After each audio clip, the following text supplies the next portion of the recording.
Got valve train ticking on your Yamaha 2005 Wolverine. Well, I'm going to show you how to fix that today.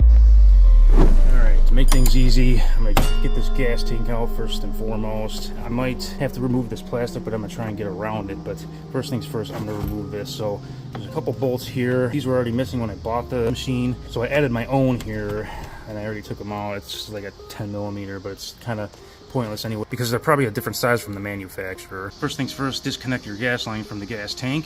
So for whatever reason, when I did buy this machine, they took out a lot of the bolts. I don't know why. All of these were missing, including these two, which are crammed way up in here, and in that case you would have to take all this plastic off, but luckily for me, I'm just literally sliding this thing out as is. So in which case, if you did have to take all this plastic off, which most of you probably will, you start off by popping this guy off first, and then obviously your bolts here for your gas tank, and then you have a bolt down here that you have to pop off for the plastic, and then another one up here on the very front. And after those two have been released, it's the same on the other side, literally just a bolt here and a bolt there, and the entire plastic piece should just pop right off. You should be able to get your gas tank out pretty easy from there. So this little guy, this little cover, this is what we want to get at too. Now, for whatever reason, I do not have a Torx bit that actually fits this, but I have found this. It is a V3/16 adapter bit,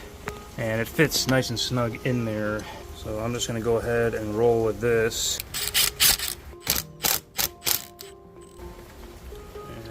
Screw number 1, bolt number 2. Off comes our cover. Now, unfortunately for me, there is a gasket that lies on this cover, and it is flat, and I do not have a replacement, so I'm probably just going to throw this back on as is. Nevertheless, I think I will order a new gasket for this just to be safe, but I shouldn't have any leaks anyway. It's on the top of the engine. The next step in this process is to find top dead center of the engine. We're going to remove this little plastic cap we have right here. Just like that. See that mark right there on the plastic? We're going to line the mark on the metal, which is actually pretty close. Look at that. Top set. See that T? That's top dead center right there. But in case in which you did, you just turn the engine counterclockwise and align those two marks, and you're good to go. So this intake valve lash is a 0.06 to a 0.10 millimeter. I have here a 0.08, nice and in between. And should have some resistance on it. Here's a 0.10, and we're gonna have to tighten that down, as you can see.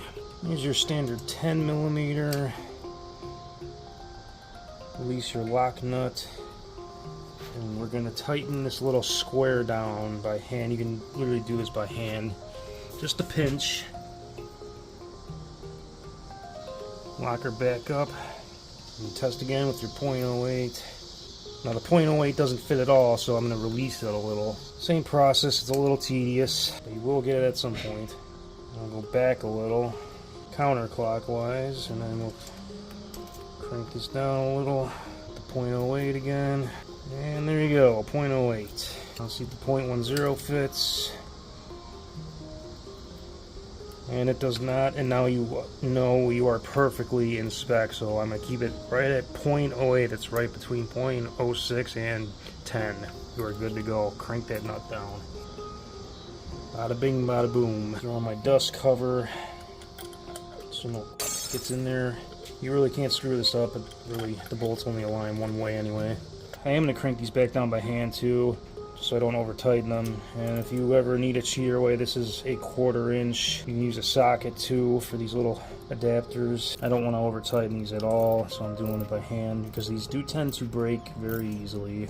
Alright, this one is a 0.16 to a 0.20, 0.16 to 0.20.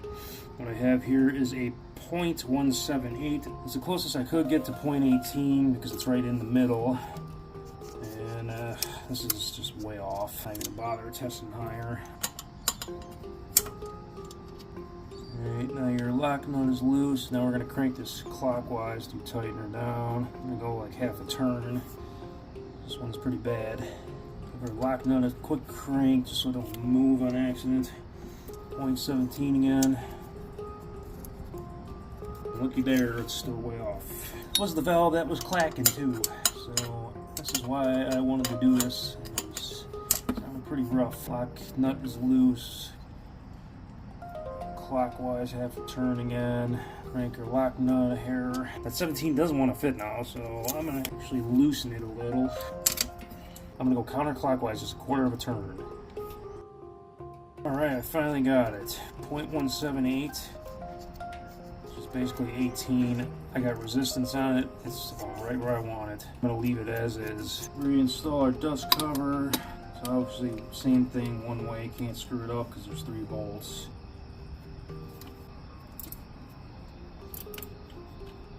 Reinstall our little dust cap here for the top dead center marker.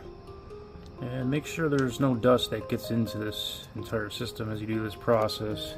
You don't want crud in there. Give her a little crank of this and it should be good. Good enough. Just to make it easy on myself, I did end up removing this flywheel manual pull. These are just 4 little 8mm, by the way. Slide our gas tank back in. Hook our little gas line back up. Before we re-add the bolts for the gas tank, I'm going to crank her up to see how she sounds real quick to make sure all is good. Oh, look at that, nice and quiet finally. No more clacking. I'm going to reinstall our gas tank bolts real quick. Alright, so that engine is pretty scalding hot. No more clacking, sounds good to me. I'm gonna leave it as is, call this job done. So thanks for watching.